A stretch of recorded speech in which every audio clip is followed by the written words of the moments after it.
The storm had raged through the prairie with a fury no one had seen in years, tearing at cabins, barns, and fences like they were nothing but twigs in its path. And when the dust settled and the winds finally died, the land bore scars that would last a lifetime. But amid that destruction, a cowboy named Luke rode through, his hat pulled low against the fading wind and his heart heavy with worry for the families scattered across the valley. And it was then that he spotted what looked like the remains of a cabin, crushed flat beneath timbers and stone, smoke still curling weakly from a chimney that no longer stood tall.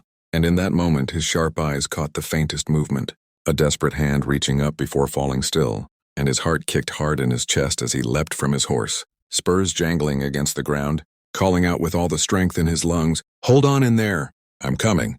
The silence that followed was broken by the soft, muffled cry of a baby, thin but full of life, and Luke's pulse hammered as he realized time was running short.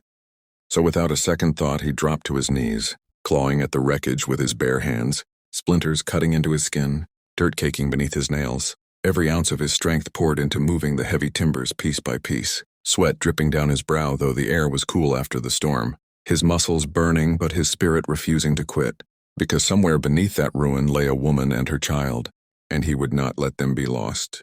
As he tore away another beam, his voice echoed in the broken remains, urging them to stay awake, to fight, to hold on just a little longer.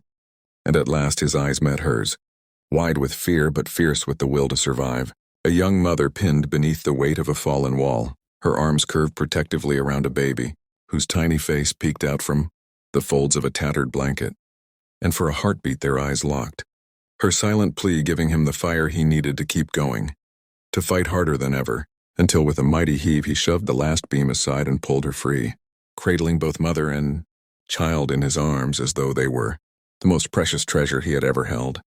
She gasped for breath, trembling, whispering words of gratitude he could barely hear, but the tears that filled her eyes spoke more than any words could, and the baby let out a strong cry, a sound that made Luke laugh in relief, even as his hands bled from the effort, because in that cry was proof that hope had survived the storm.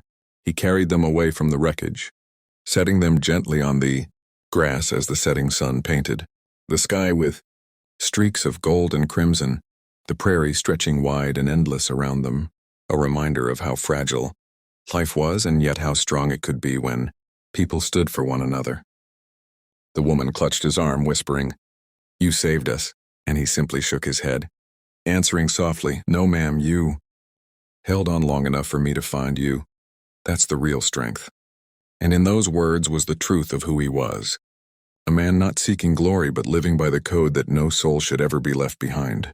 As the baby quieted in her arms, Luke stood tall, glancing once more at the broken cabin behind them, knowing that rebuilding would take time, but also knowing that survival had been won this day. And sometimes that was the greatest victory of all. And to everyone listening to this story right now, let it remind you that even in the darkest ruins there can be light, that courage and compassion can move mountains, or in this case, dig through them. And if you believe in stories of grit, hope, and the strength of the human spirit, then hit that subscribe button, join our growing family, and let's keep these tales alive together, because every story has the power to remind us what it means to endure, to fight, and to love without limits.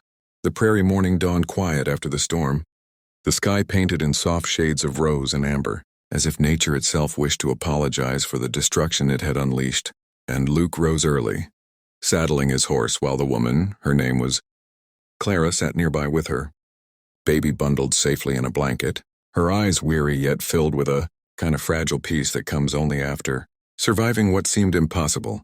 Luke had spent the night keeping watch, feeding a small fire with bits of fallen timber, refusing to sleep lest danger come creeping back. And though exhaustion tugged at his shoulders, his spirit burned steady, for he knew this family still needed him. Clara watched him with a mixture of gratitude and awe, seeing in this cowboy not just the man who had pulled her from the wreckage, but the steady anchor she had prayed. For when the cabin collapsed around her, and though she spoke little, her silence carried 1,000 unspoken words. The baby stirred and whimpered, and Luke came closer, kneeling down to gently tuck the blanket tighter, his rough hands surprisingly tender, his eyes soft as he said, "Little one's tougher than most men I know." And Clara smiled faintly, her lips trembling as tears threatened again. As the sun climbed higher, Luke helped gather what little could be salvaged from the ruins. A tin cup, a broken picture frame, a few clothes spared by luck. And though the loss was heavy, his calm presence made it bearable. "You're not alone," he told her firmly, his voice carrying the weight of a vow. "And I'll see you through this, no matter what it takes." Clara believed him, not because of the words alone, but because of the way he had proven them already, digging with bloodied hands and unwavering strength. For the first time since the storm, she let herself breathe without fear, holding her child close and knowing that somehow, by grace or fate, they had been given another chance.